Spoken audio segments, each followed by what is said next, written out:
સુરત શહેરમાં મોહરમ પર્વના અવસરે ભાઈચારા અને ધાર્મિક એકતાનું અનોખું દ્રશ્ય જોવા મળ્યું હતું। પરંપરાગત રીતે યોજાતા તાજિયાનું જુલુસ આ વર્ષે પણ ભવ્ય રીતે કાઢવામાં આવ્યું। ખાસ કરીને શહેરના ઐતિહાસિક ભાગળ 4 રસ્તા પરથી નીકળતા કલાત્મક અને આકર્ષક તાજિયાઓએ સમગ્ર શહેરને ભક્તિમય અને એકતા ભાવનાથી ભીંજવી દીધું હતું। તાજિયા કમિટીના સંચાલન હેઠળ આયોજિત આ કાર્યક્રમમાં શહેરના હિન્દુ અને મુસ્લિમ બંને સમુદાયના લોકો મોટી સંખ્યામાં ઉમટી પડ્યા હતા। આ કાર્યક્રમની શરૂઆત ભાગળ 4 રસ્તા પર હિન્દુ ધર્મના સંતો દ્વારા તાજિયાનું અભિવાદન કરવામાં આવ્યું હતું। મુસ્લિમ સમુદાયના અગ્રણીઓ અને તાજિયા કમિટીના હોદ્દેદારોએ પણ હાજરી આપી હતી। કુલ 340 થી વધુ તાજિયાઓનું રજીસ્ટ્રેશન કરવામાં આવ્યું હતું। આજે પવિત્ર દિન તાજિયાના દિવસે સુરત શહેરમાં એક મિસાલ છે ભાઈચારાની। એમાં મુસ્લિમ સાહેબના બલિદાનના દિવસે સત્ય અને નૈતિકતાના માર્ગ ઉપર યાદ અપાવવા આજનો આ દિવસે સુરત શહેરના તમામ ધર્મના આગેવાનો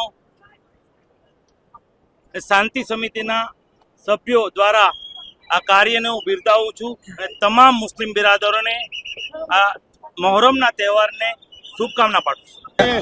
चलो रोल थोड़ा नीचे रखो, माइक नीचे करो थोड़ा। चलो जी सर।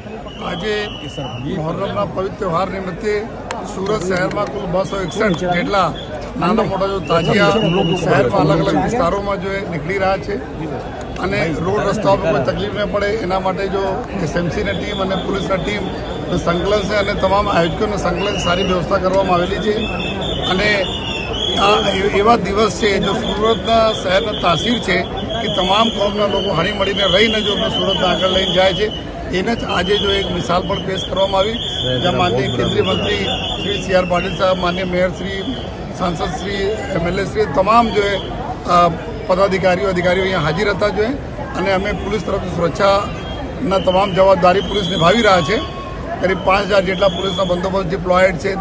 તમામ ટેકનિકલ ચીજો છે બંદોબસ્તના જો સુપરવિઝન કરવામાં આવી રહ્યા છે।